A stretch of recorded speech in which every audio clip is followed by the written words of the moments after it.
अस्सलाम वालेकुम। कैसी है मेरी प्यारी प्यारी यूट्यूब फैमिली। अल्लाह के हुक्म से ठीक ठाक होगी। अल्लाह आप सबको अपने हिफ्ज़ ईमान में रखे, जहाँ कहीं भी हो सेहतमंद तंदुरुस्ती वाली ज़िंदगी अता करे, दुश्मनों के शर से और शैतान की शैतानियों से महफूज रखे।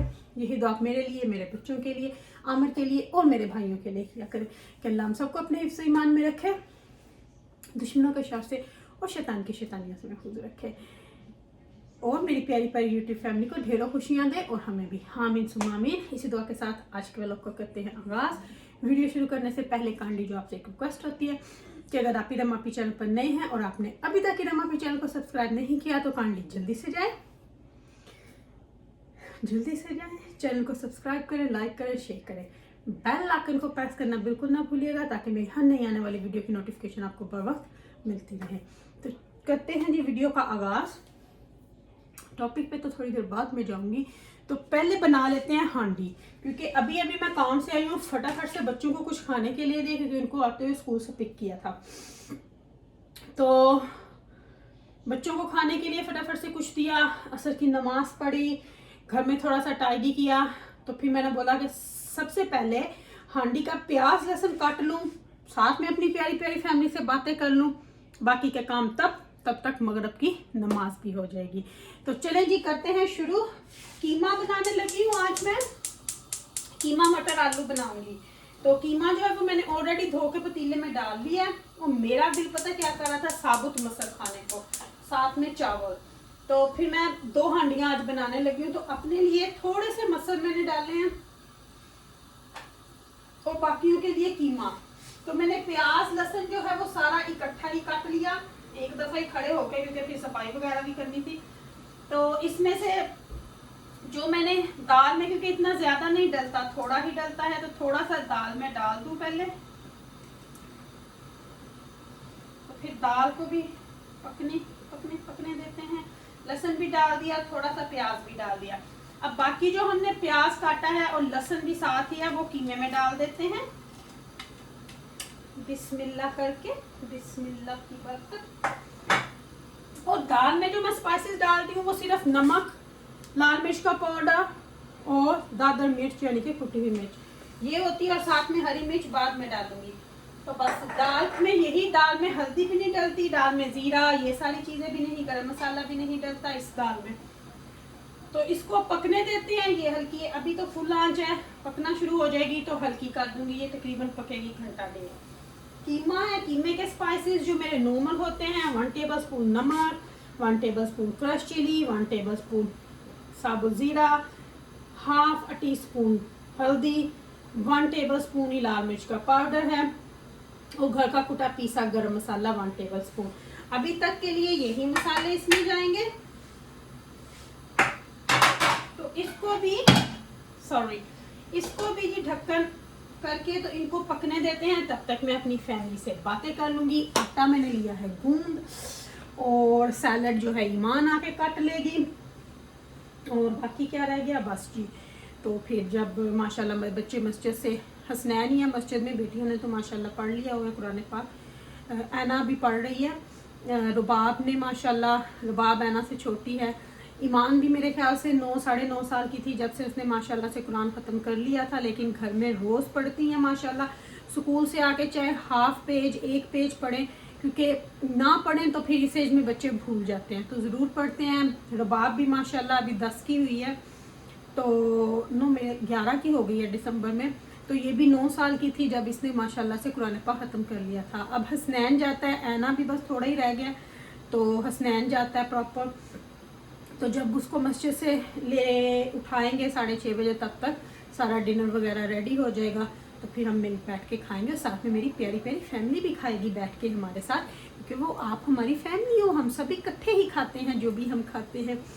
ऑफ कोर्स जो मैं खाती हूँ आपको टेस्ट पहुँचता होगा, पहुँचता है ना, बताना है मेरी प्यारी प्यारी फैमिली ने कि पहुँचता है ना आपको टेस्ट, इरम आपी जो बनाती है।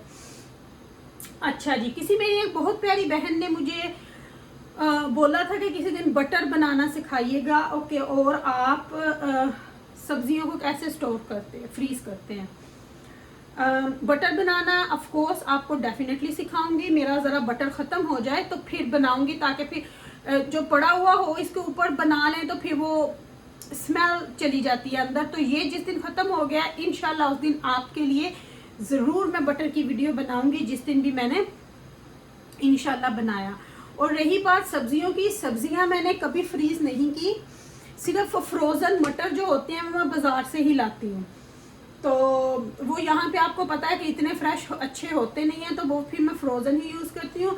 बाकी जो हमने सब्ज़ी बनानी होती है ना, जैसे रात को अगर हमने डिसाइड किया कि कल बैंगन आलू बनेंगे या शलजम गोश्त बनेगा या करेले बनाएंगे, तो अगर रात को डिसाइड हो गया तो फिर हम हमेशा उसी दिन फ्रेश सब्ज़ी ही लाते हैं। सब्ज़ी मैंने कभी फ्रीज़ नहीं की, कभी भी नहीं की, हमेशा फ्रेश सब्ज़ी ला के बनाती हूँ। हाँ, धनिया करती हूँ, धनिए को काट के धो के पहले उसको चुग लेती हूँ, फिर उसको धो लेती हूँ छाननी में 2-4 पानी डाल के, फिर उसको काट के, तो फिर उसको फ्रीज़र लॉक बैग में डाल के, तो वो मैं उसको फ्रीज़ कर देती हूँ। जिस दिन अभी मेरा पड़ा हुआ 1 वीक निकल जाती है मेरी, तो इंशाल्लाह जिस दिन करूँगी वो आपको दिखा दूँगी। और मिंट करती हूँ, फ्रेश मिंट को चटनी बनाने के लिए, बस ये चीज़ें मैं फ्रीज़ करती हूँ। हरी मिर्चें भी मैंने कभी फ्रीज़ नहीं की, टमाटर भी कभी फ्रीज़ नहीं किए, तो वो हम फ्रेश ही लाते हैं और फ्रेश ही मैं यूज़ करती हूँ। आई नो हेडेक होती है आप जब इन पर रास्ते में जब आते जाते हैं, रोज़ ही सुबह भी जाना होता है, शाम को भी आना होता है, तो रास्ते में आते जाते तो मिर्चें ये चीज़ें तो फ्रेश ही यूज़ करती हूँ, कि आदत नहीं है मुझे। कई लोग तो गार्लिक के क्यूब्स ये भी डालते हैं फ्रोज़न ला के, पर मैंने हमेशा फ्रेश मसालों से ही हांडी बनाती हूँ मैं। तो अच्छा जी, चलती हूँ थोड़ा बहुत टॉपिक पे, कुछ लोगों को सबक सिखाना ज़रूरी हो जाता है। तो मैंने वैसे अब इस मौजू पे बात बिल्कुल भी नहीं करनी, क्योंकि इसके पीछे जो हमारा मकसद था वो फैमिली को मिलाना था। फैमिली हमारी माशाल्लाह से एक हो गई है, तो उसमें ऑफ कोर्स अल्हम्दुलिल्लाह कोई वो नहीं है। तो बाकी कुछ लोगों को जो था वो उनका एम था कि सुलह ना हो, इसलिए उनके मुंह खुले के खुले हैं। उनको कोई ये नहीं था कि इनकी सुलह हो। उनका मकसद अगर होता तो वो खुद ब खुद चुप कर जाते, वो खुद उन वीडियोस को डिलीट कर देते हैं। लेकिन उनका मकसद ये नहीं था, उनका मकसद ये था कि बस हम इनकी सुलह ना हो, हमारी दुकानें चलती रहें, बस हम रोज़ नित्य नए ड्रामे स्टोरियाँ लेके आते रहें। ये इन लोगों का काम था, किसी एक का नहीं, मैं 4-5 का ही बोलूँगी। और अब ये जी वुमेन कार्ड्स खेल रही हैं। पहले हम मर्द के शाना बशाना चलेंगे, औरत मर्द सेम है, तो ये औरतों के कार्ड यूज़ करने आप छोड़ दो। और जब आप कहते हो ना कि हम काम करने निकले हैं, तो फिर आप मर्द के शाना बशाना मिला के काम करते हो। अपने में इतनी हिम्मत रखो, जब आप किसी को बोलते हो तो सुनने की भी हिम्मत रखो। मुझे आप लोगों ने क्या क्या नहीं बोला, मेरी बेटियों को क्या क्या नहीं आप लोगों ने बोला, लेकिन मैंने किसी को जवाब नहीं दिया। मैं हमेशा चुप रही अपनी इस बात पे कि भौंकते हैं लोग, भौंकते रहें, मुझे इस चीज़ से कोई फर्क नहीं पड़ता था।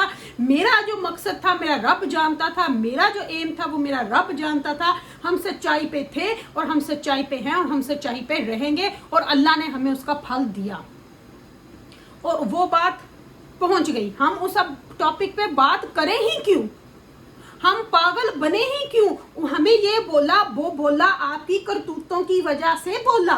आप लोगों को वो सबक सिखाना पड़ना था, क्योंकि आप लोगों की ज़बानें बंद नहीं हो रही थी। आप लोगों में तो इतनी हिम्मत नहीं है, जिसको आप पहले भाई भाई या कुछ बोलते थे, आप तो उन्हीं को गालियां दे रहे हो। तो ये है इन औरतों, सॉरी फॉर दैट, इन औरतों के काम, ये है इन सब के काम। तो आप खुद देखें कि इनमें सच्चाइयाँ कहाँ थी। खुद इसने लाइव में बैठ के इतनी बड़ी गाली दी थी, फिर बोलते हैं हम झूठ नहीं बोलते, फिर बोला मैंने गाली नहीं दी। और मैं अब वो लफ्ज़ बोलूँगी भी नहीं, वो गाली डायरेक्ट आपके बाप को जाती है, जो इस औरत ने बैठ के दी थी लाइव के ऊपर। ऑयल के साथ जो लफ्ज़ बोला जाता है ना, वो लफ्ज़ इसने बोला, और फिर बोलते हैं जी हमने तो कुछ बोला नहीं। हम इनके बारे में बात करना ही नहीं चाहते, हम इन लोगों को फुटेज देना ही नहीं चाहते, क्योंकि ये लोग ना छोटी सी बात को चिंगम की तरह खींचते हैं, फिर उस पर खुद ही तड़पते भड़कते रहते हैं, और रोने की कगार पर तो हर रोज़ ये खड़े होते हैं। इनके मुंहों से, आंखों से, बातों से, हर चीज़ से पता चलता है कि ये कैसे हर्ट हुए हो, कि ये कैसे हर्ट हुए हैं, कि इनको हमने कैसे छल्ली कर दिया है कि अब इनके पास कोई बात ही नहीं है करने की। लेकिन अब ओबियसली भाई अली मेरा सही कह रहा था, अली से रिलेटेड वो कोई ना कोई टॉपिक तो ढूंढ ही लेंगे, तो वो इनकी आदत है, वो ढूंढेंगे, तो वो ढूंढते रहें। कोई फ़र्क नहीं हमें पड़ता, ना हमें कोई फ़र्क पड़ेगा। इस तरह के 36 लोग पहले बोलते थे, 36 लोग आप भी बोलेंगे, तो आप बोलते रहो। फैमिली माशाल्लाह से एक हो गई है, आप अपने घुंघरू बजाते रहो, बजते रहो, बजाते रहो, तो हमें कोई फ़र्क नहीं पड़ता। और हर बात पे ये बोलना ये जायज़ वो नाजायज़, लोगों की बेटियों के ऊपर इल्ज़ाम लगाना, लोगों के ऊपर इल्ज़ाम लगाना, ये इनकी आदत बन चुकी है। तो ऐसे लोगों पे ना मैं कहती हूँ आप सब लोग लानत भेजा करें जो लोगों की छोटी छोटी बेटियों के नाम लेते हैं। इन्होंने छोटी छोटी बेटियों के नाम लिए कई लोगों की। अब मैं उन लोगों के नामों को या उनकी बेटियों को दोहराना नहीं चाहती। ये औरतें हैं, फिर कहती हैं हमें औरत को गाली दी गई, खुद जे बैठ के औरतों को क्या क्या बोलती हैं, फिर वुमेन्स कार्ड खेलती हैं और फिर बोलती हैं हम तो बड़ी सती सवित्री हैं। खुद ये अपने मुंह से औरतों को, मर्दों को जितना मर्जी, अच्छा औरत मर्द को बोले वो ठीक है, मर्द को कुत्ता बोले, मर्द को बंदर बोले, औरत को माछल बोले, वो इनके लिए ठीक है, लेकिन अगर कोई मर्द उठ के बोल दे तो वो इनके लिए गलत है। इस तरह की इनकी ज़हनियत है। ये बहुत चीप औरतें हैं। मैं आपको टू बी ऑनेस्ट अब मुझे बोलना पड़ेगा, बहुत चीप औरतें हैं ये, क्योंकि इनकी फैमिलियों का कुछ पता नहीं है, तो इनके लिए ये कहना पड़ेगा। और कुछ वो जो इंटरव्यूज लगाते हैं, तौबा अस्तगफिरुल्लाह, उनकी आवाज़ से आपको पता चलेगा, मैं वो लफ्ज़ कहना नहीं चाहती वो किस तरह। एनीवे, अब मेरी प्यारी प्यारी फैमिली खुद समझदार है, खुद समझते होंगे।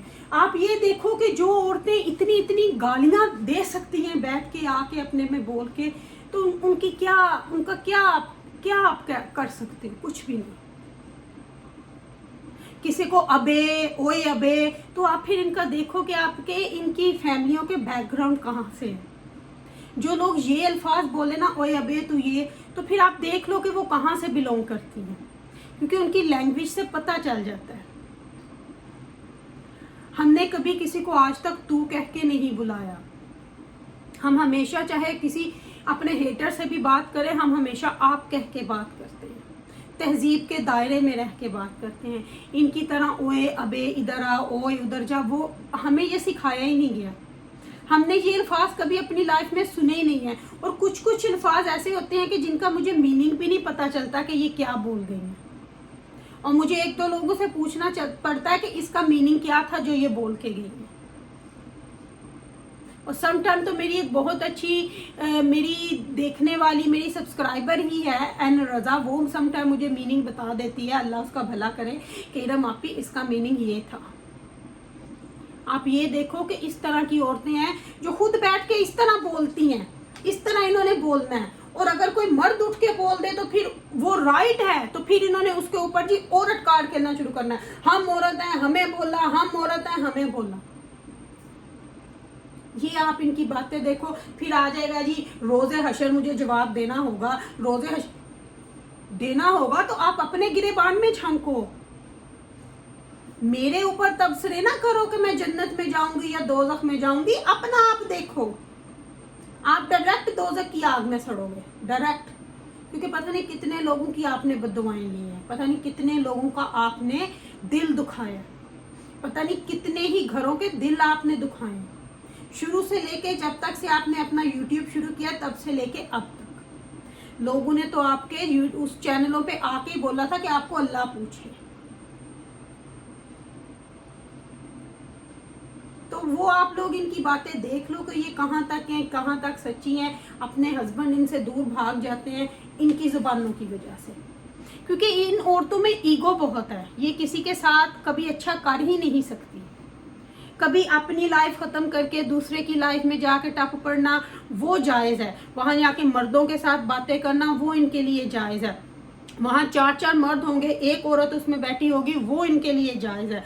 वो सब चीज़ें इनके लिए जायज़ हैं। बाकी जो सच बोले वो इनके लिए नाजायज़ है। तो वो आप लोग ये देख लो। बाकी मेरी प्यारी प्यारी फैमिली तो बहुत समझदार है। हम इस बात में टॉपिक पे बात करना ही नहीं चाहते, ना हम करेंगे, क्योंकि हमारी फैमिली हैप्पी तो हम हैं। तो बाकी इनके भौंकने से बोलने से हमें कोई फ़र्क नहीं पड़ता। ये करी जाएं जो करना है। हमने तो बस एक इग्नोर मारा हुआ है, क्योंकि हमें अपनी अपनी लाइफों में रहना है। इनकी तरह कभी इधर बैठ, कभी उसकी में बैठ, कभी उसकी। हमारे पास इतना टाइम नहीं है, हमारे पास इतना टाइम नहीं होता कि हम कभी किसी की एक लाइव ही पूरी देख लें। इतना हमारे पास टाइम नहीं होता। हम काम करके आते हैं, घर आके हमने खड़े होके 8-9 घंटे की वहाँ पे खड़े रहने की ड्यूटी दे के आते हैं, वहाँ भी ऐसे ही बोलना पड़ता है। वो करके आके घर को इग्नोर नहीं करते। अभी कुछ मुंह में नहीं डाला होता, सबसे पहले अपने बच्चों को खिलाते हैं, फिर हांडी रखते हैं ताकि उनको डिनर देना है। वो हमारी रिस्पॉन्सिबिलिटीज है। फिर हम अल्लाह को इग्नोर नहीं कर सकते क्योंकि वो हमारे साथ जाना है। नमाज हमने काम पे भी पढ़नी होती है, घर आके भी पढ़नी होती है, और फिर अपनी प्यारी प्यारी यूट्यूब फैमिली को भी इग्नोर नहीं करना होता, इनके साथ भी बातें करनी होती है क्योंकि ये भी बहुत इंपॉर्टेंट है। ये मेरी जिंदगी का एक पार्ट बन गया हुआ है। आप लोग मेरी जिंदगी का एक हिस्सा, जैसे मुझे इस फैमिली का ख्याल रखना है एक्सक्यूज मी, वैसे ही मुझे अपनी इस फैमिली का भी ख्याल रखना है। तो बाकी इन बातों को तो छोड़ते हैं क्योंकि मैं इस मौजू पे अब बात करना ही नहीं चाहती। मैं इसीलिए अपनी फैमिली में वापस मगन हो गई हूँ। काम फैमिली और मेरी प्यारी प्यारी ये यूट्यूब फैमिली, बस। इसके अलावा हमारे लिए सब पर्दे पड़ गए हैं। हमें इनके बारे में बात करनी नहीं है, हमें इनके बारे में सोचना नहीं है। हम आगे माशाल्लाह बहुत कुछ अच्छा होने वाला है, अच्छा इंशाल्लाह आगे से करेंगे क्योंकि अल्हम्दुलिल्लाह अल्लाह ने इतनी खुशियाँ दी हैं, इतनी खुशियाँ। अल्लाह किसी की नज़र ना लगाए, अल्लाह बस फैमिली को इसी तरह बनाए रखे। तो चलें जी, यहाँ पे अपनी प्यारी प्यारी फैमिली से मैं लूँगी इजाज़त। अगर इरम आपी ने कुछ गलत बोला हो तो प्लीज़ मुझे अपने दिलों से माफ़ कीजिएगा। अपनी दुआ में मुझे याद रखिएगा। मेरी दुआ में मेरी प्यारी प्यारी फैमिली हर वक्त मेरे साथ होती है। तो अगर ज़िंदगी ने वफ़ा की तो इंशाल्लाह कल फिर आपके सामने हाज़िर होगी आपकी इरम आपी। अभी तक के लिए इतना ही, व्लॉग को यहीं पे एंड करती हूँ, लेती हूँ आपसे इजाज़त। Love you my all family. तो मिलेंगे इंशाल्लाह अपनी प्यारी प्यारी फैमिली से दोबारा। तो लेती हूँ इजाज़त। Love you.